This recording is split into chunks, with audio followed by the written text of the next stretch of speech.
The Sports Renegades podcast on SportsTownChicago.com.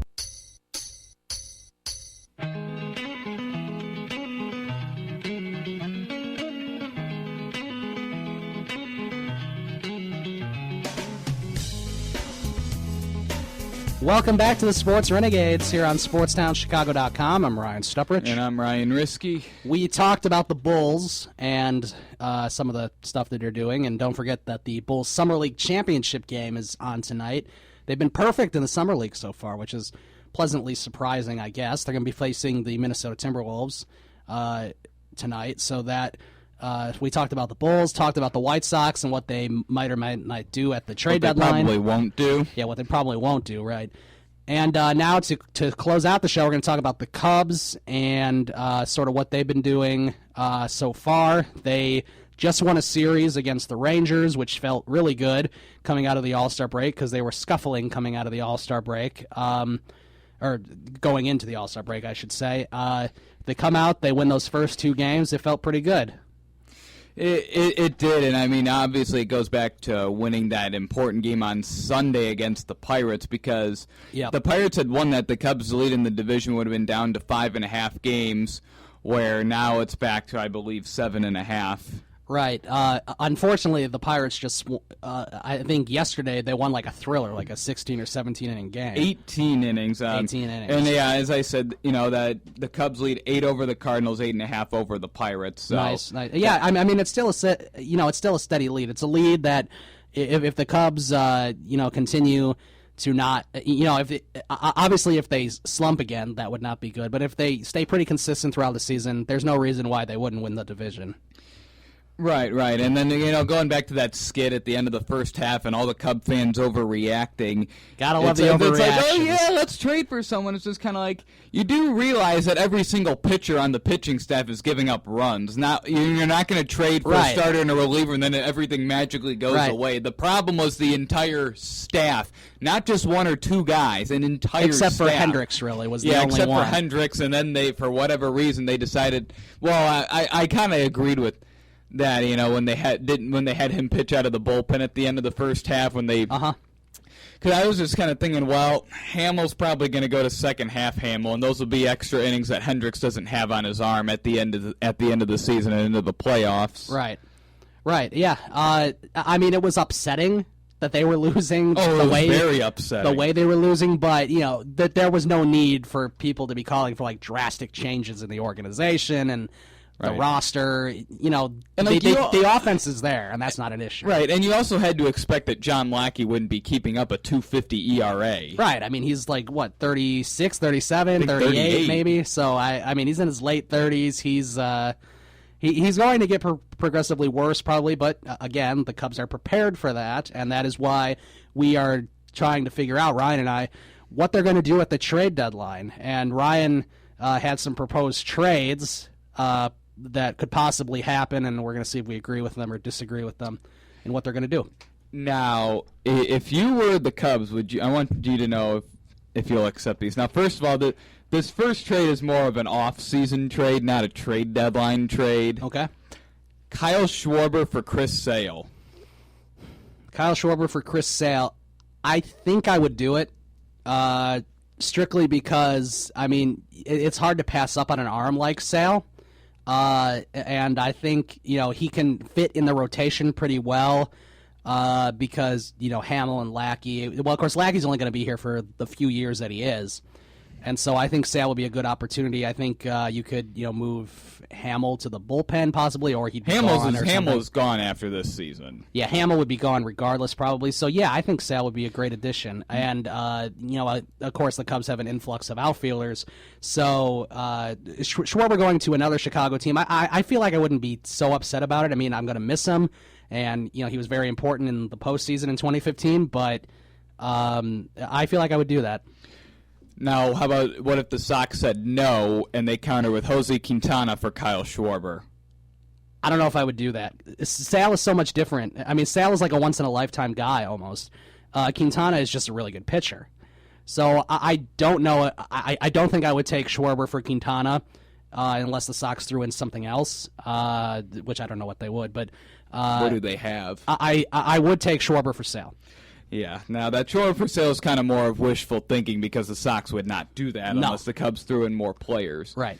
Now, my next one, Dan Vogelbach. At some point he's going to be traded. He's going to be one of the main centerpieces around for some of these trade proposals. I agree. I don't think he'll see a day in the Major League Cubs. Right. Not unless Rizzo goes down with a season-ending injury. Yeah. Yeah, where you got Vogelbach, their number 20 prospect, and then outfielder Donnie DeWeese, their number 12 prospect, and Jaimir Candelario. Yeah, he didn't look so good. No, he looked terrible. He's their number 7 prospect, though. Those 3 for Andrew Miller. I think. See, this is tough because this is realistic, and this is what is possibly happening right now. That's a lot of young talent. That's your number 7, 12, and 20 prospects. It's a lot of young pitcher. talent. I feel like the Yankees would take it if you took away one of those guys and put a worse prospect up there. I don't know because I still feel like they would take it. I don't think they would because remember they wanted Schwarber for Miller. Yeah, that's true. I don't know. We do need bullpen help tremendously, especially from the left side, especially left-handers because Clayton Richard and others haven't been playing well. So I don't know. I think I would take it. I think you have to take it because you really do need bullpen help, and Miller's a guy that can be there for a while. Right. Now, what if it was this trade for Aroldis Chapman, who's a free agent at the end of the year? I don't think I would do it because he's a free agent at the end of the year, and I think you might be able to pry him away. Right, and another thing is, if the Cubs trade for Chapman, I do not see them re-signing him because they'll probably be trying to get like $10 million a year. Yeah, he's going to be going to a contender first off, and someone who's willing to pay him the big bucks. Yeah, that or the Yankees will re-sign him. I guess that's possible. Hey, if they want to throw all their money at a closer instead of some other help that they need, like starting rotation help or something, then feel free. And the thing is, though, they don't need a closer. They have Hector Rondon. The thing that they need is left-handed relief help, and that's what Chapman would provide. And he probably wouldn't like not being the closer.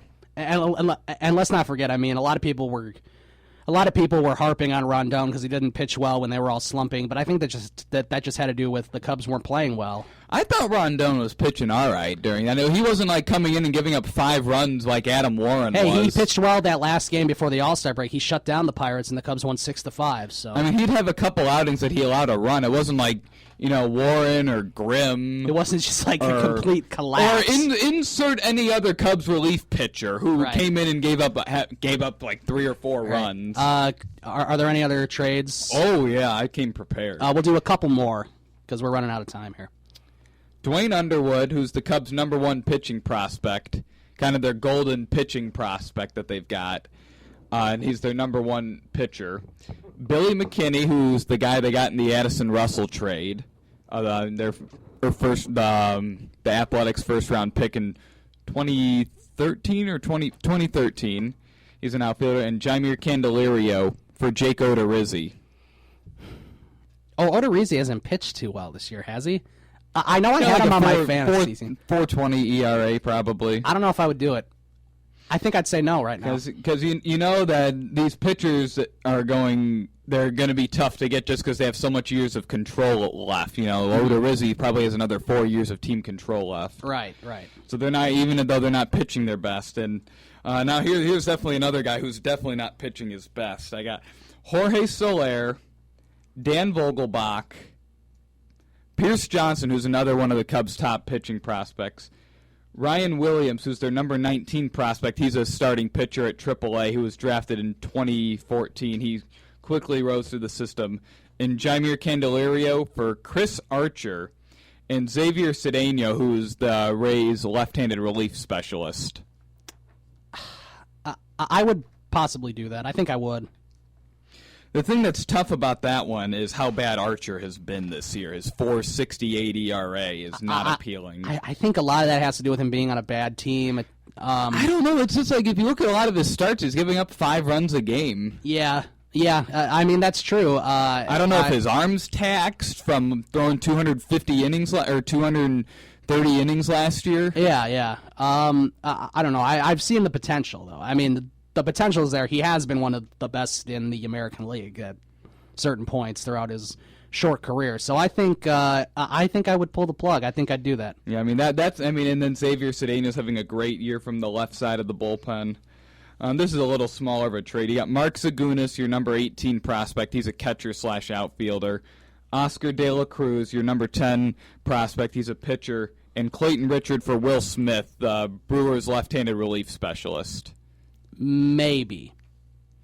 I'm gonna have to put a maybe on that. I feel like I wouldn't be mad if they did it, and I wouldn't be upset if they didn't. Right. I mean, Smith has been good. He's coming off a knee injury. He hasn't been pitching as well this year. Then my last one is Pierce Johnson and Dan Vogelbach for Drew Smiley, or Matt Moore. I don't think I would do it. I'm not so sure about Smiley. I mean, he's been okay. Smiley looks great at times during games, and then at times, there'll be games that he pitches 6 innings and strikes out 12 guys, and then games that he pitches 4 innings and gives up 7 runs. And Matt Moore, I'm worried about the injuries. I think the injuries, and he just hasn't put it together in his first full season back from Tommy John. Very true. All right, that's going to do it for us tonight on the Sports Renegades here on SportsTownChicago.com. Up next is South Bend Cubs baseball.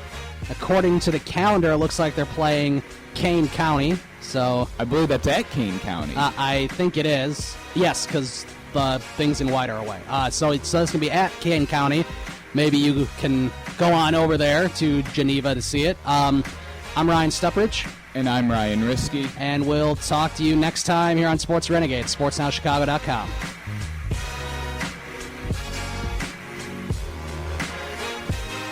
The Sports Renegades podcast on SportsTownChicago.com.